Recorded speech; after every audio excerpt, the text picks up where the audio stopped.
Hello, this is Brian Roten, Senior Reporter for Hotel News Now, and I'm sitting with Larry Cuculic, President and CEO for BWH Hotels, and we're here at the America Lodging Investment Summit. Larry, thank you so much for joining us here today. Thank you for the invitation. So, let's just get started. Can you kind of give us a general overview of the latest developments and projects with the BWH?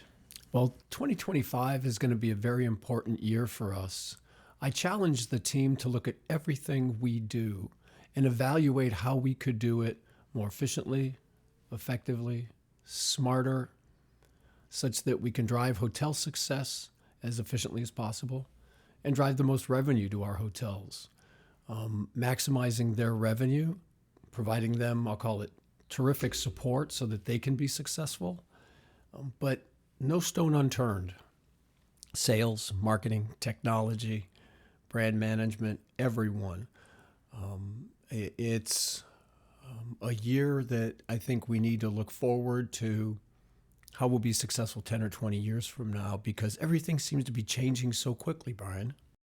Let's dive a little bit deeper into that. Mm-hmm. What do you have in mind for them as far as with this challenge? What do what actionable things do you want them doing, and how do you want that to then translate then to down to the property level? Sure. So by way of example, sales. I want us to be much more effective and efficient with regard to RFP responses and success rate associated with RFPs. So we're driving business Monday through Thursday nights. We're a very strong leisure brand.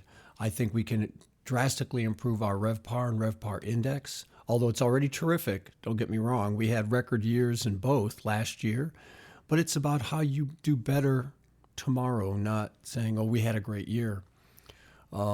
Marketing, looking at the return on ad spend in our PBM program, which is the buying of search terms, right? Using, I'll call it science, AI, to make sure when we're buying those terms, we're going to be as effective as possible with regard to return on ad spend. Brand management, making sure we're leveraging technology and the tools available to interact more easily with hotels and reporting to them so that they can see and have daily visibility into how they're doing. And last year we launched Best Rev, which is our proprietary revenue management program, really getting them to embrace it, because every little incremental dollar makes a difference. If you increase a rate 30 days from now $1, that means tomorrow you look at it again. So revenue management, tremendously important. Technology, looking at our tech stack. We moved to we moved to Amazon and put our data and our ecosystem in the cloud. How you operate in the cloud is differently than how you operate from, I'll call it a hard tech stack that's on even premises or at our global headquarters. So evaluate what that looks like. It's an initiative that everyone needs to embrace across, I'll call it, all of our functions. To your point about, everything is changing. We've seen a lot of change, you could say, last month, last quarter, last year. There's a lot going on. Things generally have been going pretty well for the hotel industry. There's definitely still stuff that I'm sure keeps owners awake at night. So when owners are awake in the middle of the night, what are they calling you and waking you up in the middle of the night about, if you're not already awake? Well, hopefully I'm not awake. But what hoteliers, I think about is their operating costs. I saw STR's projections for the next year. Will they keep up with inflation in terms of occupancy and rate increases? Well, that's yet to be seen. I'm optimistic. I don't bet against the hotel industry. But the way we can make our hoteliers successful is by helping them with their operating costs.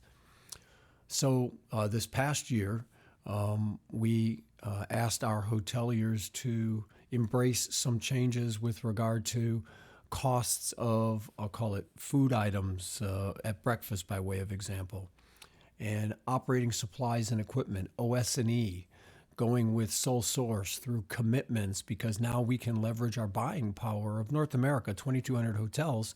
If you go to someone and say, I've got 2,200 hotels buying paper products from you, your pricing, of course, is going to be better.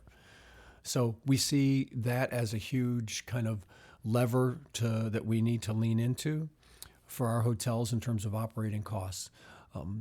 They're also they also worry about, I think, insurance costs, Oh, sure, labor costs.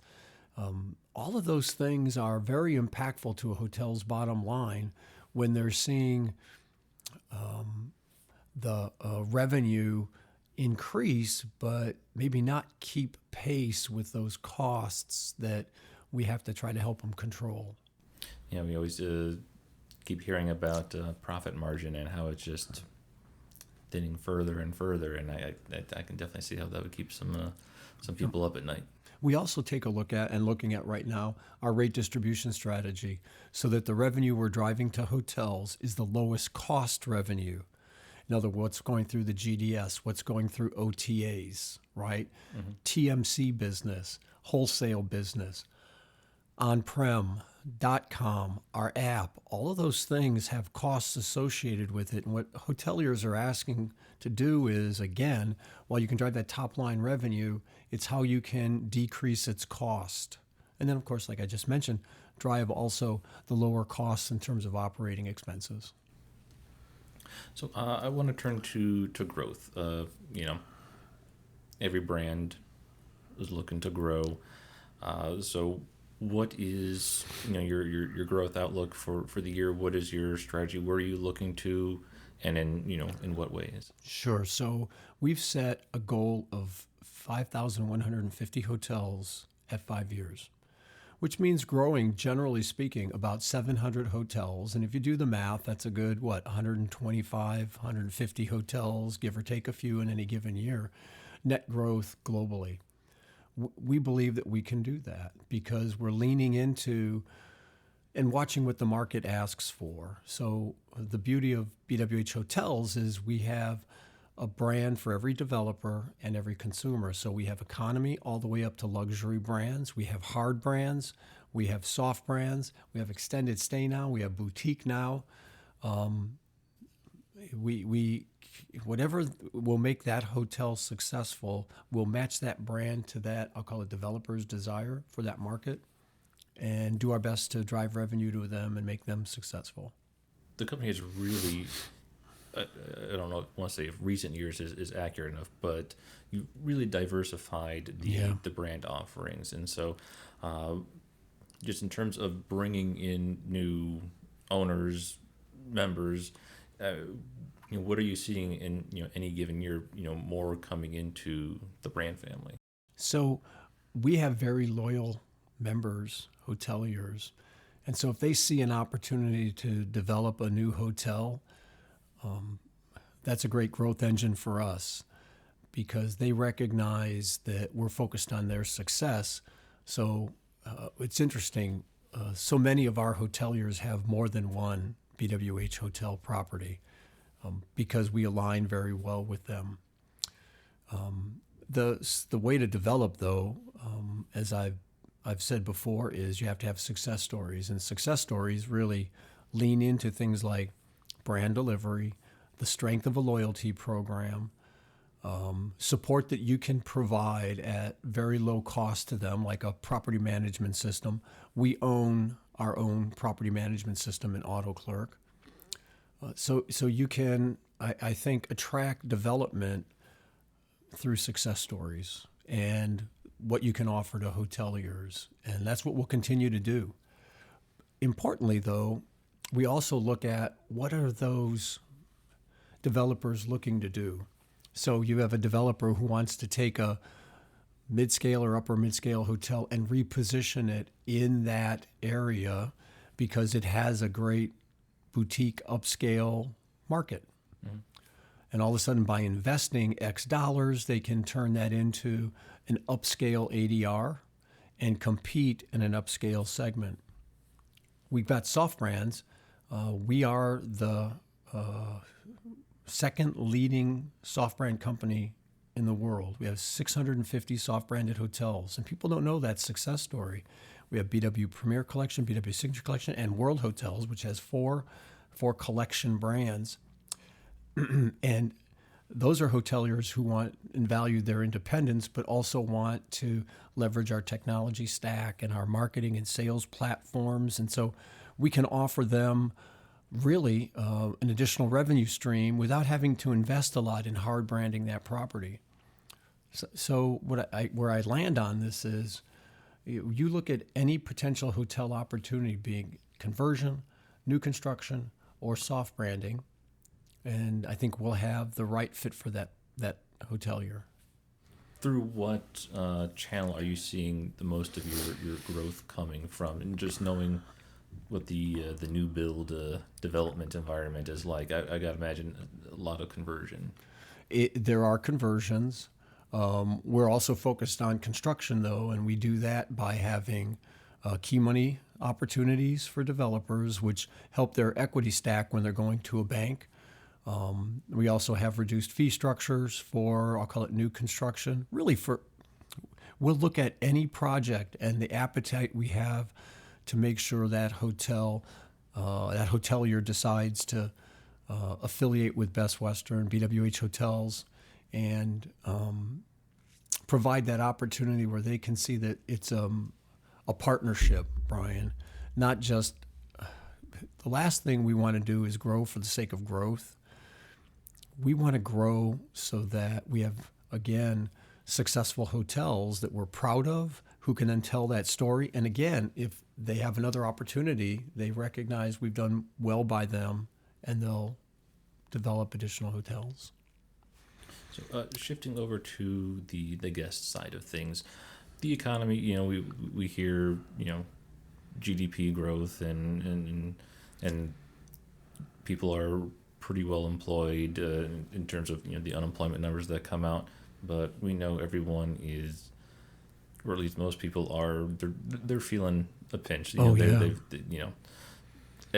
price of eggs are in every headline and things like that, and so you've got this the travel, the great desire to travel, but people are also very much conscious of what they have in their bank account. Sure. So, what are your concerns then, looking at the different segments that you offer?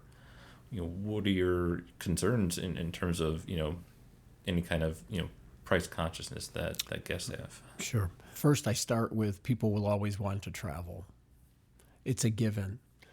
After those, I'll call it struggling years of recent past where people couldn't travel, I believe that they recognize the value of travel, either to visit family, friends, or to have an experience that they'll remember all their lives. So people will travel. Now, will they travel as often as they did back then? I think so. Occupancy at the mid-scale, upper mid-scale levels are near where they were for leisure travel, where they were pre-pandemic. That I think is a constant. Business travel is different though, because you've got people who now work remotely and may not travel as much for business as they did in the past, but that seems to be somewhat offset by people being able to merge business and leisure travel. And those are I'll call it the Monday night stays, where they may have vacation Friday, Saturday, Sunday, and maybe they stay that Monday and work from that location and travel back Monday night, right? It's like people look at travel differently, I think, today than they did then. But what I'm seeing from STR is, and we're very, very fortunate because we're a very strong leisure brand, that it doesn't seem to impact us like it does others because we are so strong in the leisure segment. So Best Western for 2024, RevPAR indexed above 120. So 20% above their fair share. We also saw that actually, when people talk about these pressures, they talk about it primarily, I think, in the economy and mid-scale segments, because those are the people that are, I think, most impacted by the cost of eggs, to use your term, Yeah. right? Because travel is discretionary. I think, again, I lean into this. We're very strong in the leisure segment, and our SureStay brands also indexed above 120 last year. So we're not seeing that impact because I think of our reputation of having clean, comfortable, well-maintained hotels and being really strong in that segment. Not that we don't think that there's that opportunity, as I mentioned earlier, about growing that Monday to Thursday travel for business especially. And that's our strategy with regard to kind of like having strong relationships with sales clients and buyers, and then making it more efficient with regard to RFP processes and how you can foster those relationships. Last time you spoke with us, you talked about a goal of increasing personalization. Yeah. Would love to get an update on what you've been able to accomplish and what further you want to do. Thanks for remembering that we spoke in the past. I remember the conversation, and I don't think I could talk about it much then because we were in early days of this project. But we've entered into an agreement with a guest management system called Canary. And so Canary, Brian, connects with the guest pre and during the stay so that we know who you are, we know what you want, we connect with you. Each hotel will have its own, I'll call it microsite. That's a link in the text where you can connect with the hotel and get all the valid information with regard to that hotel and interact with the guest. And then what's important is retain that data. So you know who that guest is and what their likes are and what they want to know about. It's like if somebody texts the front desk through this application, what are the hours of the fitness center? Right? We know that that's a person who's going to want to work out. Mm-hmm. So guess what? After they check in, we send them a text that says, hey, just so you know, the hours of the fitness center are as follows. And that person goes, ooh, they know what I want. They like to interact with me and personalize my experience at the hotel level. So we launched that first week in January. And in February, we're going to add another 400. I think it's 400 hotels. And in March, we're going to add another 400 hotels. And we're going to continue the rollout of that at all our BWH hotels in North America, which I think is tremendously important because it's that like your question, the personalization of that travel and the interactions between the hotel staff, which also helps with regard to operational concerns and operational costs. So that process will help the hotel be more effective and efficient, not just connect with the guest. It's the end of January, but we've got the whole year ahead of us. Give us your outlook for 2025. Sunny. Okay. You're in Arizona, so it's exactly right. But I think it's a sunny outlook because I'll look at what STR projected last year for the industry. I'll take that and say, okay, so what are they projecting for this year? How is our performance consistent with those projections, right? Because you can compare that data to how we perform vis-a-vis their data and say, okay, this is what our year is going to look like. Not that I'm going to rest on our laurels and say, okay, we're going to have another 120 index years for Best Western hotels. I don't think you can do that. But at the same time, I think that that just shows the opportunity for leverage our strength and then to build upon it. Well, Larry, thank you so much for joining us today. Thank all of you for listening. Stick with Hotel News Now for further coverage of the conference. Thanks so much. Appreciate the opportunity. Best of luck in 2025.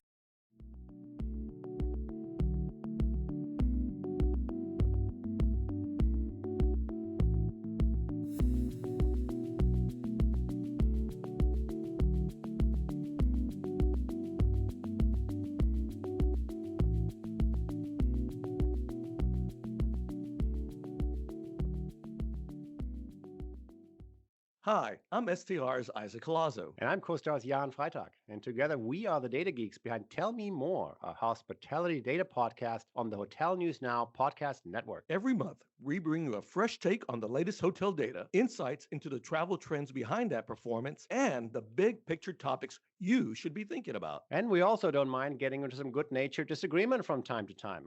Hey, when Isaac and I start talking data together, anything can happen, and it usually does. Find us on hotelnewsnow.com and subscribe to the podcast on Apple Podcasts, Spotify, or wherever you like to listen. Search for Hotel News Now, and thank you for listening.